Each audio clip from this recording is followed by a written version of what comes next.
Hi, I'm Jamie Clyde, coming from the heart of London, just by the River Thames, on this cold winter's evening. I'm really sorry not to be down with you in the heat in Africa. Just want to wish you well, because 10 years ago, Eric and I got together to try and solve a problem. We saw across Africa a real challenge for early stage businesses to find the seed capital they needed to unlock their brilliant ideas.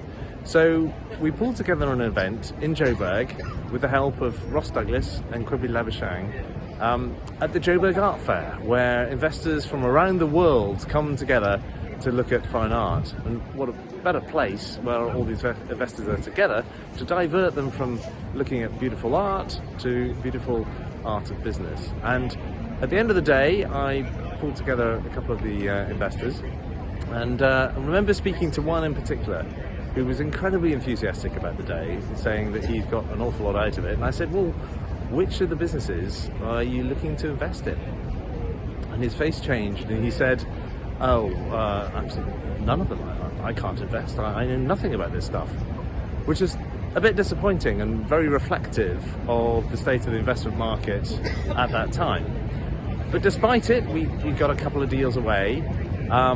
And the event itself has gone from strength to strength, thanks to the commitment of Eric, who has worked away over the last decade to create an incredible force that Angel Fair Africa is today. As I say, really sorry that I couldn't be there, but I'm sure the room is full of expectant investors, now mature and highly experienced in investing in early stage businesses, unlike the group that we pulled together 10 years ago. I wish you well, and I hope you do lots and lots of deals. All the best. My name is Eric Osiakwe. I'm a technology entrepreneur. This morning I want to talk to you about the innovation that is sweeping across the continent of Africa. From Ghana to Kenya, Nigeria and South Africa, we're seeing innovation that is sweeping across this continent. Africa has moved from the consumption of technology to the creation of our own technology. And this is seen in the cheetah generation. It's a generation of young entrepreneurs who have taken upon the mantle to create new businesses by hacking code. They are in Ghana, they are in Nigeria, they are in Kenya and South Africa. And they make up the King's countries, which make up the liberating innovation and opportunity nations, lions. These lions of Africa are the ones that are really changing the economy of Africa. Kenya, Ghana, Nigeria, and South Africa make up the King's concept. These countries are the liberating innovation and opportunity nations. They are leading the innovation that we're seeing across Africa. However, there's innovation in the other countries. These innovations are coming from the cheetah generation, the young generation of entrepreneurs who are hacking code and solving problems that we see across the continent. Some of these innovations are innovations that will go global to compete with the likes of Facebook, Google, Yahoo, as we've seen in the past. And so Africa is on the rising. And for these innovations to go global, we need investment that can go into these startups. And so I founded Angel Africa. Angel Africa is essentially going to be a network of angel investors across the continent who are going to focus on investing in Africa's startups. These investors are going to be drawn from Africa and outside Africa. But essentially, they're going to invest in these startups that are creating the various innovations that we are seeing. And hopefully at the Angel Fair that we're holding in South Africa, we'll bring these angel investors and these startups together to partner and to matchmake. Audio Jungle.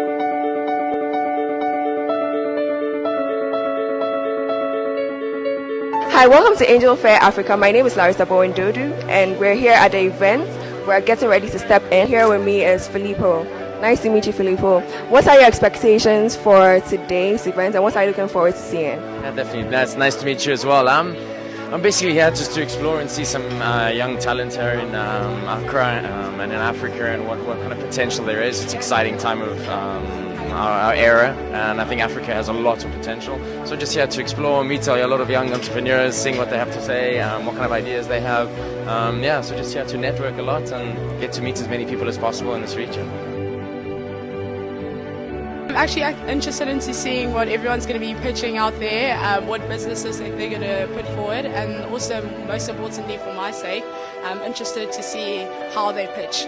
So that's the main reason why I actually came here as well. Here with me is Mansa, one of the organizers for the event. Hi Mansa, and what are your expectations of today's event? Hello Larissa. we're hoping that we get our investors through and we get value for both sides of the chain. So we're hoping our investors find companies that they can invest in, and we're also hoping that the exhibitors and the guys who are pitching today will find investors for their various businesses. You being an organizer, how has the whole process of organizing this event been? Well, for the first part of the question, I'm looking forward to see, unearthing new business. Want to see what is happening out there in terms of the entrepreneurial landscape in Accra. But with we've supported Angel Fair Africa with the exhibition to showcase the Made in Ghana companies that are there right now. So I'm just hoping that the fair goes really well for everybody. And just to be clear, are we looking at these African owned? Are these African inspired innovation breakthroughs? Talk to me about that in terms of this rise in African entrepreneurs in this space. So it's a very powerful paradigm shift that I noticed probably about 10 years ago.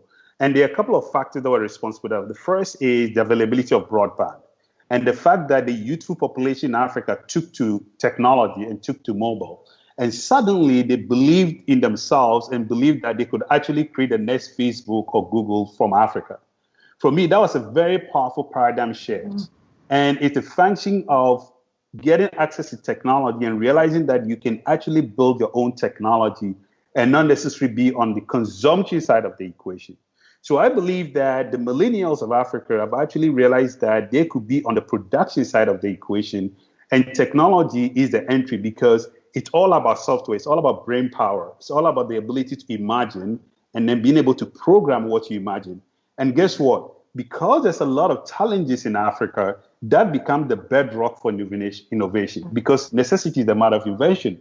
And everywhere you go in Africa, there are challenges, right? So the youths are realizing that we could actually express ourselves by solving these problems using mobile technology. And for me, that's the very powerful paradigm shift that got me into investing in these entrepreneurs and mentoring them.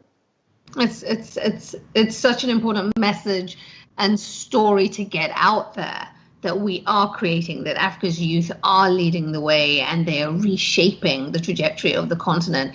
Eric, I'm so glad you were able to join us and share some insights into the ventures you're investing in and just what you're seeing across the tech landscape as a whole. Eric Zuckerman, thank you so much for your time today. Pleasure. Thank you. Stay safe. You too. Bye now. Bye. Angel Fair, the idea is primarily to try and bring entrepreneurs who have a business or who have a product to meet with angel investors who are looking for opportunity to invest in startups. So we are not a conference, we are not another event. The most important thing we're trying to do is to get people to do deals. We think that on both sides of the aisle, there are entrepreneurs who have very great ideas or great products or good businesses or massive traction looking for money. And the other side of the coin is successful people with money, mentoring, networks, contact that can help the startups.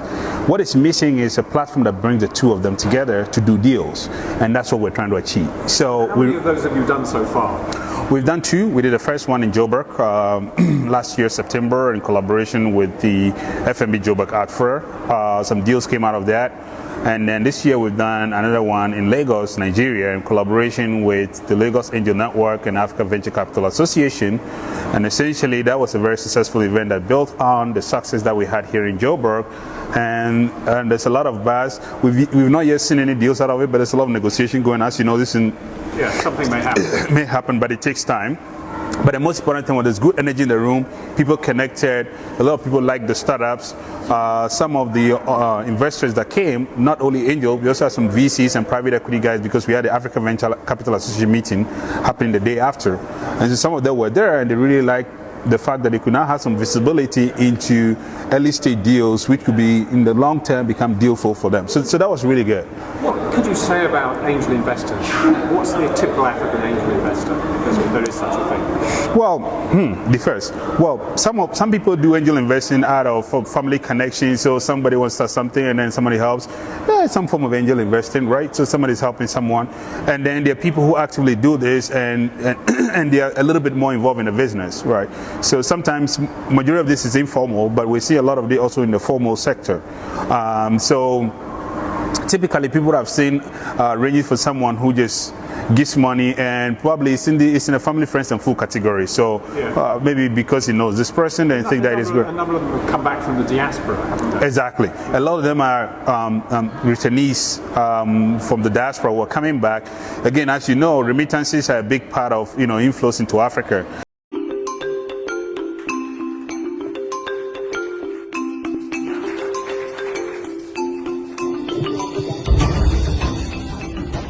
What is required is for you to know how to use the tools. That is this world that we live in today. You have to invest seriously in technology. What benefit have we extracted from that? You don't gain by being a customer all the time. And therefore, if you want to work in the industry, you have to have an aspect or understanding of technology. So when we put out the solution out there, we've actually solved their challenges. Just be strategic on your business problems and then find the right investors to answer to your specific problems.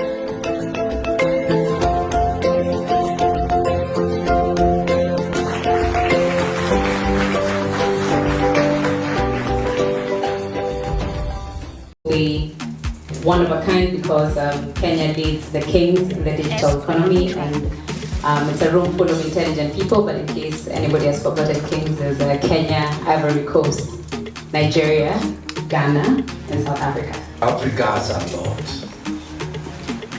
Africa is the land of opportunity, the land of plenty. The fact that Africa is not fully developed gives it the opportunity to have many opportunities. So I try at any moment to tell Africans, you have no other motherland that you keep somewhere else. You have no two passports. Can you protect the image of your country? Africa is taking over the world. I think adjust your terms, but recognize what you actually need and then raise for that.